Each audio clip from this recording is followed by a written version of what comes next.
ছাতা কখনো বৃষ্টি থামাতে পারে না, কিন্তু বৃষ্টির মধ্যে আমাদের দাঁড়িয়ে থাকতে সাহায্য করে। তেমনি আত্মবিশ্বাস সফলতা আনে না, কিন্তু আমাদের শক্তি দেয় জীবনের কঠিন সমস্যার মুখোমুখি হওয়ার, যা আমাদের সফলতার সিঁড়ি চড়তে সাহায্য করে।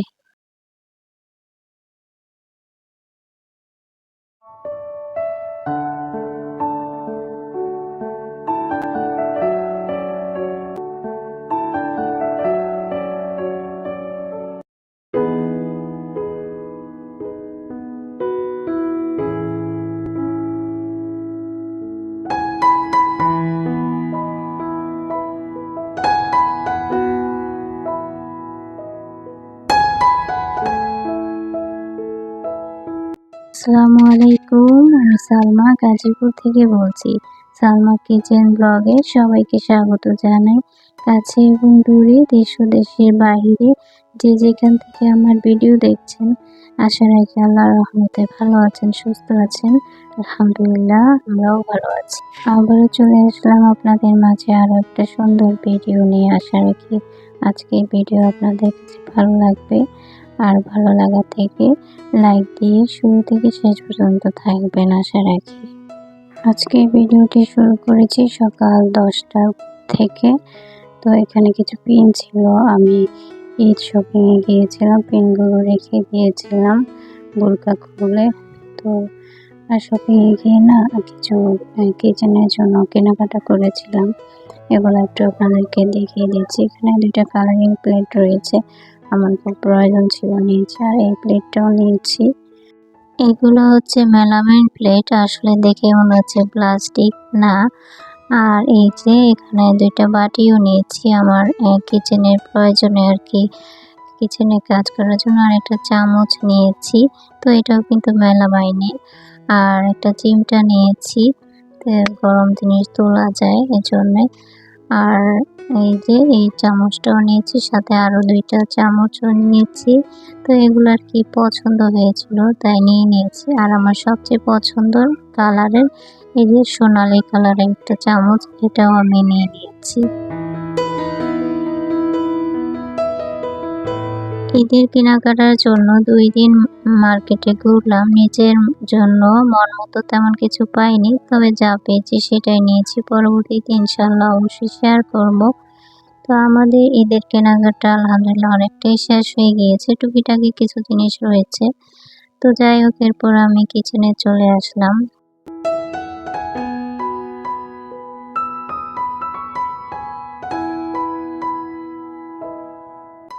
এখানে হচ্ছে বেসনটা আমি ব্যাটার করে নিব আর কি ইফতারি তৈরি করার জন্য। তো এখানে প্রথমে আমি বেসন দিয়ে নিলাম, এরপর পরিমাণ মতো লবণ দিলাম, এরপর আদা বাটা দিলাম, এরপর রসুন বাটা দিয়ে দিলাম। তারপর এটাকে ভালো করে মিক্স করে ব্যাটার তৈরি করে নেব। আর সকাল সকাল এই কাজটা করে নিলে না ইফতারের সময় আর ঝামেলা হয় না।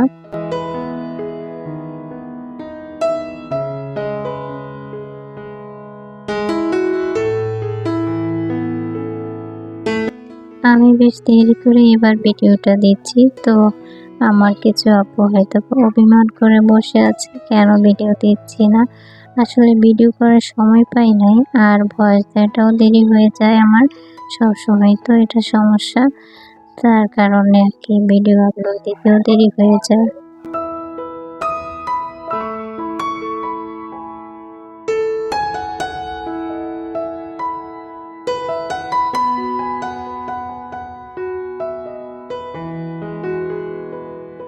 ইউটিউবে যত আপু আছে তার মধ্যে একটা আপু আছে আমার, যে আমাকে সব সময় উপদেশ দেয়, সাপোর্ট করে।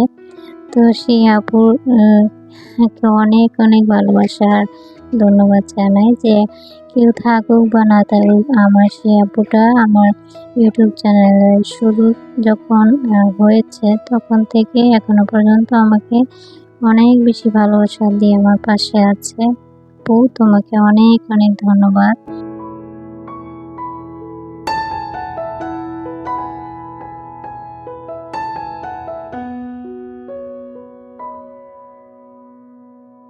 আমি যাকে বলেছি সে অবশ্যই বুঝতে পেরেছে সে আপুটা। যাই হোক, আমি ডিম সিদ্ধ করে নিয়েছিলাম অফ ক্যামেরাতে, আর আলু সিদ্ধ করে নিয়েছিলাম ডিমের সাথে।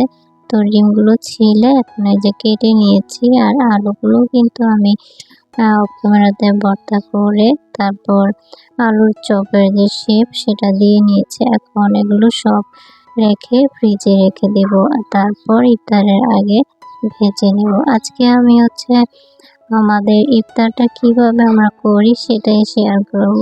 জানি না আপনাদের কাছে কেমন লাগবে। ভালো লাগলে অবশ্যই আপনারা কমেন্ট করে আমাকে জানাবেন, আর একটি লাইক দিতে ভুল করবেন না।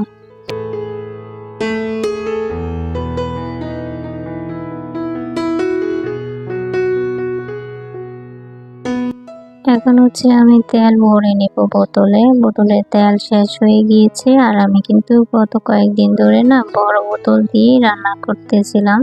তো আসলে সময় পাচ্ছিলাম না, বা অলসতাও কাজ করছিল। মাঝে মাঝে এই তেলের বোতলে তেল ভরাটা না আমার বেশ অলসতাই লাগে। যাই হোক, তেলের বোতলে তেলটা আমি ভরে নিলাম। আর এখন এই যে রান্নায় চলে আসছি। তো রান্নায় চলে আসছি আমি বিকাল ৩টার দিক দিয়ে। দেখলাম কারেন্ট নেই, আর আমি মাছগুলো চুলাতেই ভেজে নিচ্ছি, আর ভাজিটাও চুলাতে বসিয়ে দিয়েছি।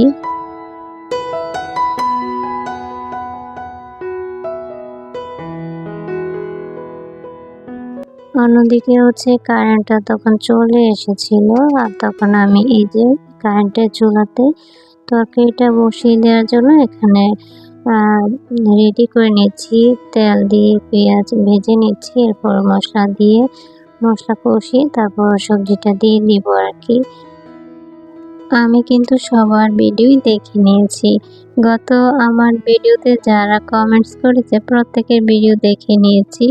আবার দেখা যায় কারো ভিডিও ডাবল আকারেও দেখেছি। আমি দেখা যায় একটা ভিডিও আপলোড দেই, কিন্তু সবার ২টা করে ভিডিও দেখতে হয়। কারণ আমি প্রতিদিন ভিডিও দেই না। কারণ আমার প্রতিদিন ভিডিও দিতেও ভালো লাগে না, যে মানুষকে এতটা ঝামেলায় ফেলতেও চাই না।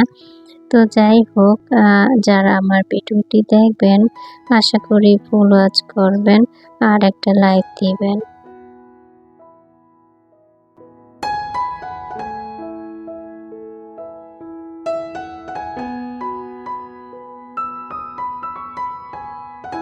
তো ওদিকে কথা বলতে বলতে না আমার মশলাটা কষানো হয়ে গিয়েছে, এরপর সবজিটা দিয়ে দিয়েছিলাম। আর এখানে আমি টমেটো ভর্তা করব। টমেটো ভর্তা খেতে কে কে পছন্দ করেন? আমি কিন্তু ভীষণ পছন্দ করি। কাঁচামরিচ বেশি করে দিয়ে পেঁয়াজ দিয়ে টমেটো ভর্তাটা করলে না খুব মজা হয়। তো টমেটোটা ভর্তা করে নেব। যারা আজকে আমার ভিডিওতে নতুন আছেন, যদি আমার ভিডিও ভালো লাগে আমার পাশে থেকে যেতে পারেন চ্যানেলটি সাবস্ক্রাইব করে অল বাটন প্রেস করে রাখবেন। এতে করে আমি ভিডিও দেওয়ার সাথে সাথে আপনার কাছে নোটিফিকেশন পৌঁছে যাবে, আপনি সময় সুযোগ করে দেখে নিতে পারবেন।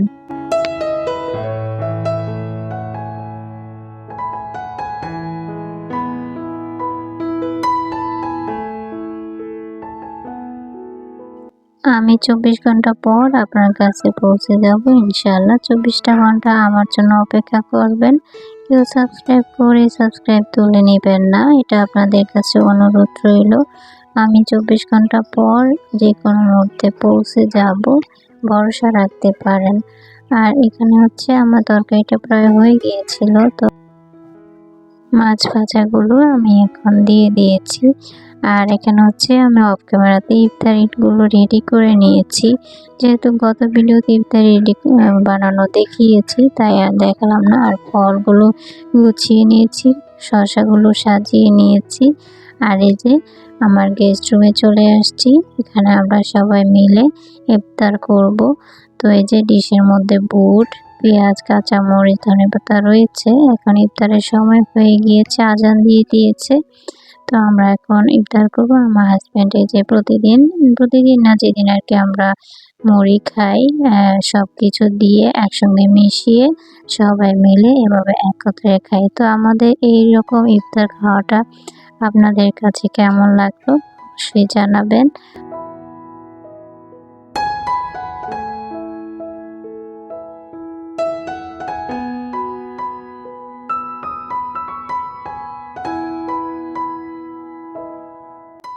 আমরা আসলে ভাজা পোড়াগুলো সরাসরি মানে খাই না, তো এভাবে সব কিছু একসাথে মিশিয়ে তারপরে খাই। শুধুমাত্র ডিমের চপটাই এক মানে শুধু খাই, আর বাকিগুলা দিয়ে মিক্স করে মুড়ি দিয়ে মাখিয়ে খাওয়া হয়। তো আমি সারাদিন তো সব কাজই করি, আর আমার হাজব্যান্ড ইফতারের সময় এই কাজটা করেন প্রতিদিনই, যেদিন আর কি মুড়ি খাওয়া হয়।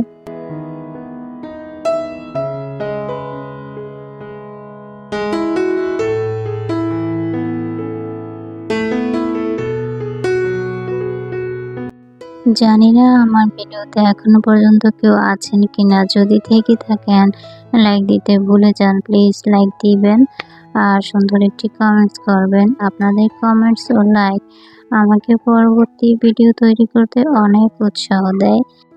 আমার আজকে ভিডিও আপনাদের কাছে কেমন লাগলো অবশ্যই আপনাদের মতামত প্রকাশ করবেন। আমি আমার ভিডিও শেষ প্রান্তে চলে আসছি প্রায়। সবার কাছ থেকে বিদায় নিব আজকে। ইনশাল্লাহ দেখা হবে পরবর্তীতে। ততদিন আল্লাহ সবাইকে ভালো রাখুক, সুস্থ রাখুক। আল্লাহ হাফেজ। আসসালামু আলাইকুম।